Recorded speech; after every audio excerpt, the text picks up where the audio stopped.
But since we just showed footage of you on the Johnny Cash show, and we're talking about Johnny Cash, recording your song, I thought this would be a good time to talk about the fact that you wrote the segments on the Johnny Cash show for Ride This Train. They had a on the Johnny Cash show, for those of you who remember it, they had a segment called Ride This Train, and you and one of your guitar heroes, Merle Travis, got to write those segments. How did that come about? I went to John's house, and my ex-wife Penny was there, and we were talking with John. John said, there's a place opening up in my television show that I need a writer. Would you be willing to come and with Merle Travis and write the Ride This Train segments for my television show? And I said, I really would, John, but I would appreciate it if you would let me take the weekend to think about it. And I thought my wife was going nuts, man. She thought, I can't believe it. She almost got me by the throat. And she said, I can't believe it, you're turning down Johnny Cash. And he said, he ain't turning me down, he's just thinking about it.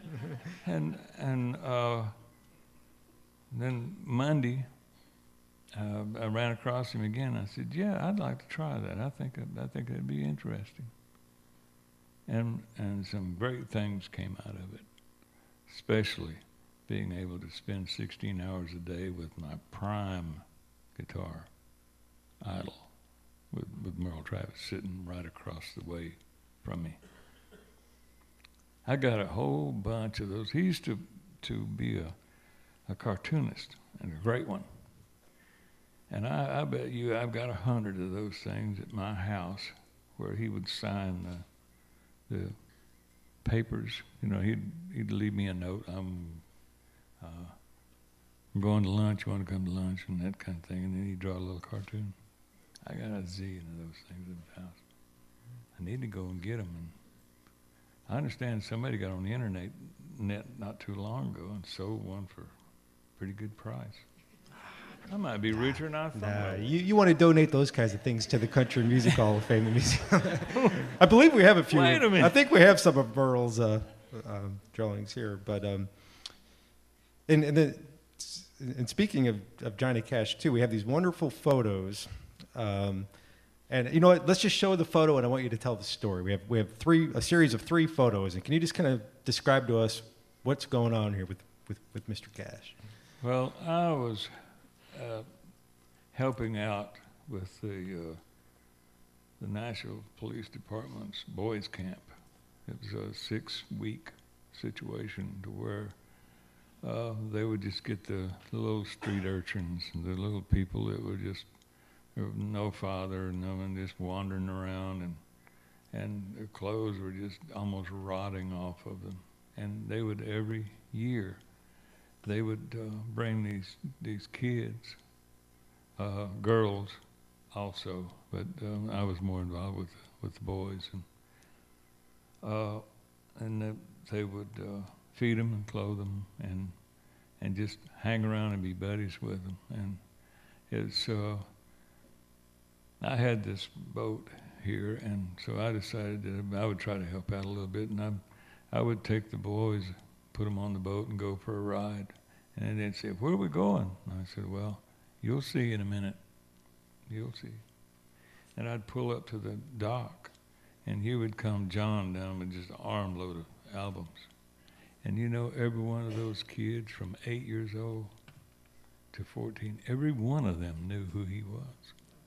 It was amazing. And they said, that's Johnny Cash. And so it came down, and he'd sign and talk to him, and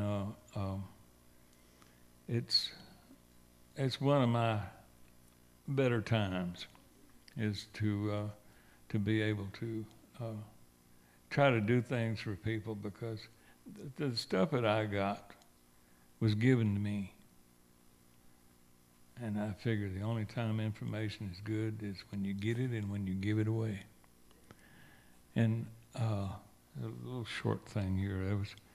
I was at a club one night, and this police officer walked up, and this blonde-headed guy, and he's just real slick, just very handsome kid. He was, and looked like he just stepped out of a model magazine, and he walked up to me and he said, "Mr. Red," he said, "you don't remember me, do you?" And I looked at him and I said, "I'm sorry, I don't." And he said, "Well, I just wanted you to know that you and 5 police officers were the reason why I'm a policeman today."